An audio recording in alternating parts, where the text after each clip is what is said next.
If you are here, you must have come to the right channel. The Magnus Carlsen Invitational has now moved to its final stage. Without losing any time, if something does need to be said, those who expected to reach the final never made it. Wesley was completely outplayed and Magnus Carlsen, the reigning world champion too, had an uphill struggle. His uphill struggle is called Ian. The young Russian has showed a brand new side of how mighty he can be. Today, Magnus paid the ultimate prize. He came so close, but in the end he had to give it all up. Not only this, but even the greatest chess players blunder. Magnus Carlsen in this game simply handed over his queen. This is game 2.7 from the semi-finals, but let's see how not only the game unfolded but how the world champion drops off and loses his chance to meet the winner from the match between Anish Giri and Wesley So. Though this is not old news, it is safe to say, the winner of this game today will meet Anish Giri. Carlsen has white, and opts for a d4 opening. Knight f6 resulted to c4. Nepo answers with e6, and after knight c3, d5. Takes and takes. The game continued with this pin. Nepo applies this pin too. And now with this move to e3, Carlsen has his bishop attacked. This is exactly what we saw happened in their game of round 2 played earlier today. The difference now is that Carlsen does not engage but holds onto the pin by backing off this bishop to the rim. Nepo can castle, but he installed chases after the bishop. With the bishop forced back to safety, Nepo brings his knight into the center of the board and his intentions are crystal clear. Ne2 covering for this knight is something Magnus played in his earlier game but in a different move order. We don't have the same position, but the opening is exactly the same. Still the Queen's Gambit using the positional variation. With Nepo initiating this type of attack, this is something Carlsen knows all about. He tried him himself against so many other players and very recently against players who were against him in this tournament too. H3 to save the bishop, and Nepo trades here. The reason for this course of action was this. Nepo further attacks this knight, and if you don't like the knight to return to where he was, the other option is to stick him here on the rim. With the queen having his back, this is how Carlsen played it. Where this knight goes next is not hard to work out. He wants to check on g7, and unless Nepo brings his rook into place or castles, this knight is most likely to come in with a check. If he does, the king would lose his castling privileges. Any ideas how Nepo responded? He allowed this option open for Carlsen. In the meantime, Nepo calculated, if I play this move, which he did, if the knight comes in with this check, if the king attacks him, with the knight having to back off, once this move appears, which is not extremely hard to work out, Carlsen would have a problem, and this is not a small one. How do you deal with this attack? Queen b3 simply doesn't work, only because this poor knight drops.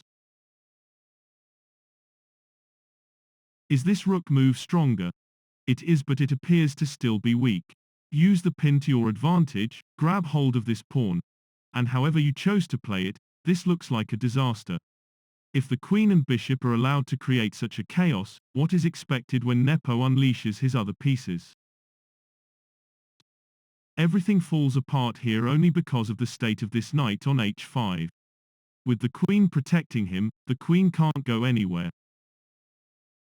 If the bishop is activated, just to be able to protect him, eliminate this pawn, and if you know castle, remove this knight too, and the damage is irreparable. There are other variations to look at, but just to sum up, this knight attack on the king would not be a good idea. Carlsen wanted to do something else. He first developed the bishop, and he too is looking to castle. Knight d7 resulted to this attack on the bishop, and though this queen can step into cover, if you attack this bishop, you are either forced to trade or back off. If you opt for the latter, can you afford to castle? Probably you can, but also possible is to go for this queen repositioning, or something like this rook move, just to be able to get him into the picture. Let's see how Nepo deals with this worry. He trades, and with Carlsen capturing with the queen, Nepo has enough of this knight and decides to challenge him. A knight heck on g7 would have ended the game, but as things stand, Nepo is just one move away. If we use a dummy move and do this, if this check appears, if you chase after the knight, this knight will be able to escape. If the knight on d7 was not here, then this knight on f5 would have been trapped and he would also have gone down. In this light, it was all about this challenge on f6. We now know if knight g7 check, kf8 does drop the knight, do it not? Does this explain why the knight was traded here? Though now you could expect Carlsen to castle, which was can he? Whatever might be running through your mind, he holds back, and shoots off with this pawn. a6. Let to a4, Nepo introduces the bishop into the picture. And with Carlsen pushing through, this queen on c3 will be just in time to be able to deal with the rook on a1. Takes and takes. Nepo does finally castle, and with Carlsen doing exactly the same thing. This is how Nepo plays it. Rook fc1, to try and gain at least a pawn, and without delay, Nepo captures. You can easily get rid of this pawn, but if you do, you would also need to consider how you deal with this potential attack. One way to do it is to remove the rook, and when the rook is captured, would queen c7 be strong enough a move, and could it work? Once you throw the rook into the mix, get rid of everything here and the game not only dies down, but with the most powerful pieces coming off, no one expects these bishops to be of any use. This variation, however, went on a tangent. There was no takes here, but this is how Carlsen deals with the matter. He is in no rush to remove anything, or not just yet. With the rooks departing, Nepo takes full control of this file. He saw no reason why he should be chasing ghosts in the dark. Even if you want to save this pawn, you can't. What you can do here is to just bring the queen into the picture. Remove the pawn with either the bishop or queen. Get the queen to also depart. And if king g7, how strong would this rook move look? I guess either rook b8 or this would do. Rook a8. Bishop fourth to this outpost. And if you trade the rook for the rook, king f1, king e7, king e2, king d6. And if the king begins to advance, this is probably the best response in this position. Trade, and this game goes nowhere. We may even be wrong if we make this assumption. Looking at this closely, Nepo might be way stronger. Shall we try it out? King c3, king c6, the king advances, and the problem appears here. If b5, f3, f5, and Carlsen is now unofficially in trouble. If this is what he would have done, he would then be really in trouble. All you can do here is to back off the king. King b6, king b4, and let's try this move. Should you take and take? There is no way you would be able to sustain the position and Nepo would win. So we are looking at what happened after Nepo took control of this file. Carlsen doesn't even bother with this pawn. He is as good as written off, so this is how the world champ plays it. He is now after this pawn in the center of the board. Nepo burnt some time here.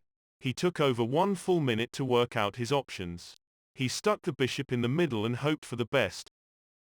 When the bishops came off, Carlsen goes on to eliminate the pawn.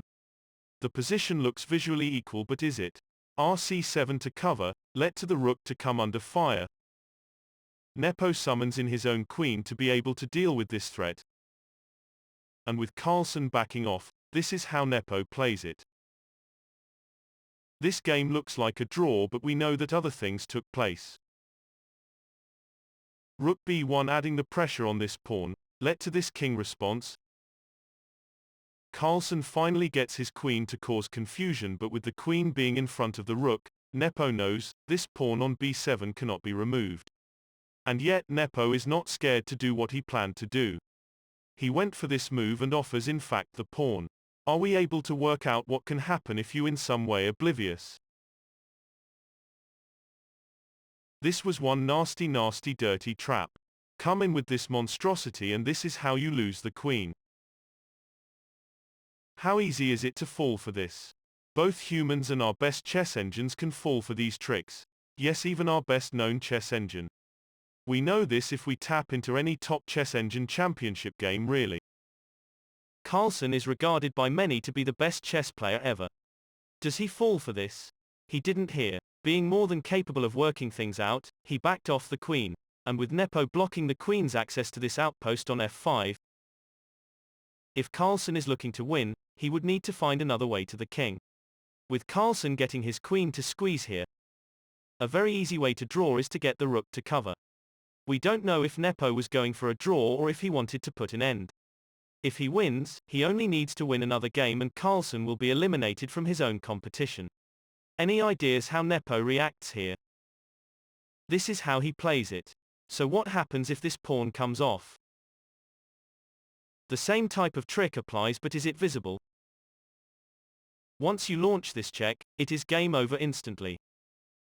With the king having nowhere to go, the only way the king seeks protection is by backing off the queen, and once this is done, once she comes off with a check, it is safe to say it is game over. To trick Carlsen is hard, but he is still human after all. Carlsen went once again for another queen retreat. When the queen repositioned here, she is automatically attacking the rook, but the only thing you need to do is to just move this rook away from b1. Carlsen moved the rook to the corner. Nepo here moves in his queen closer and into the heart of Magnus's half. And with Carlsen in a way repeating, it might be safe to say he is now maybe happy with a draw. Queen e6, queen b4, and Nepo finds the right moment to attack the queen.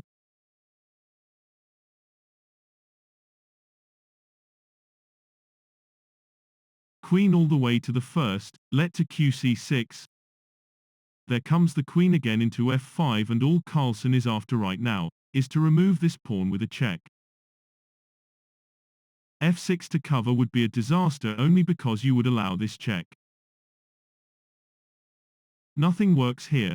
King h6 is a checkmate in one, and this would be a very painful mate.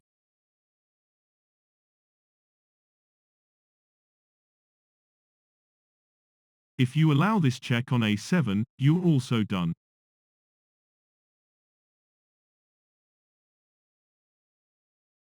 But there was something else to remedy the problem.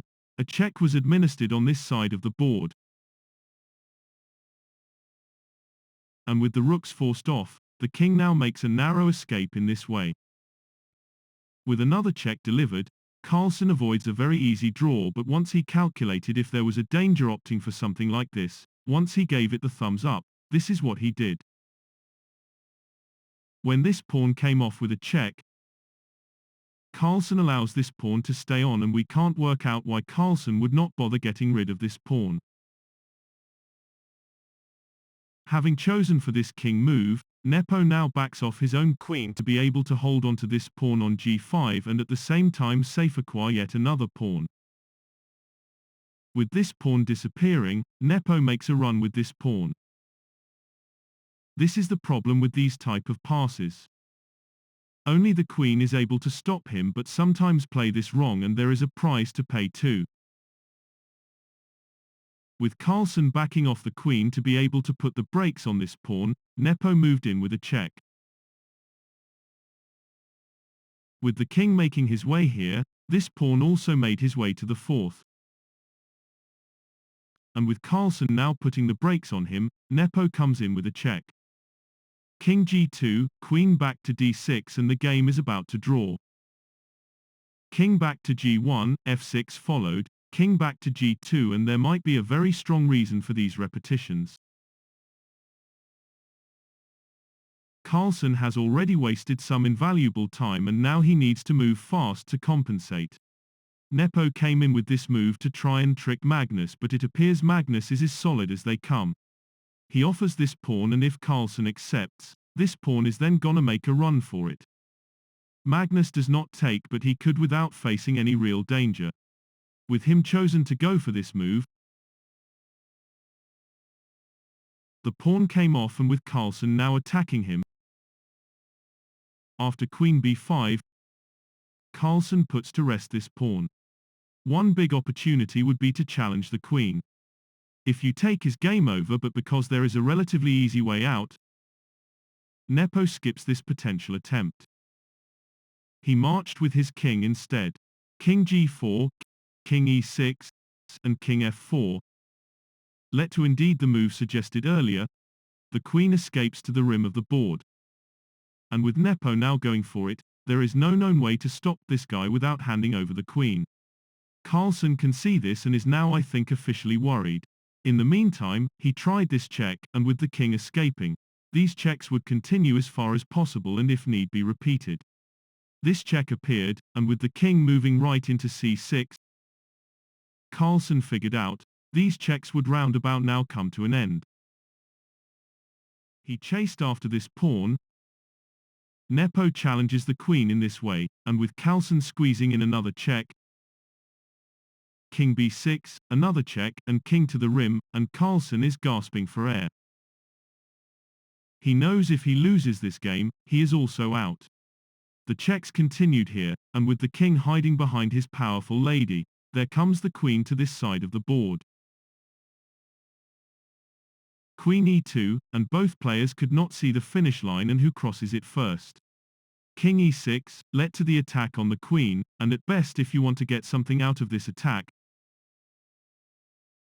the best is to come up with something like this. But even this does not work. Why not? Even if you queen, if the idea is to produce this check, because the queen is able to stop everything, this idea simply goes down the drain. What may be better here is to try something like queen a2 or even something like queen g1. However you choose to play it, this would be a lost cause. In the meantime, when the attack on the queen materialized, it is not certain what happened, but the game ended in just one move. This is the very move the world champion attempts, and with the queen sitting right in. When Nepo eliminated here with a check, Magnus Carlsen resigns. Was this mental torture, nerves, psychology, or all in one? There are some rumors that Carlsen here, hanging his queen, may have been deliberate and that he tried it with nothing to lose. Given his reaction as soon as this happened, it is highly unlikely he dropped the queen on purpose. He was upset all right, but even without the queen dropping, he would not be able to save the day. Some people also said it was not nerves, it was not psychology and nothing but fatigue. Nepo said, playing hours on end is a huge drain. Both if this counts for one person, it would also count for the other. The question still remains. Has Carlsen blundered the queen, or was this used as a last try to somehow fool Nepo? Another important factor that played a huge role and something we have not mentioned is time. Carlsen ended the game with only 5 seconds on his clock, but Nepo had 7 times as much time. But if you think this is long, we are only talking about 36 seconds.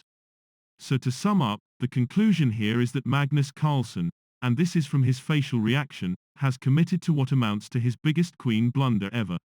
Would the end result be different if he didn't? Most definitely not, but here we have it. Nepo meets Anish Giri in the finals, and what a journey has this been, not for these two players in particular but for every single player who took part in this event. Thanks for watching. I should be making more chess videos. See you next time.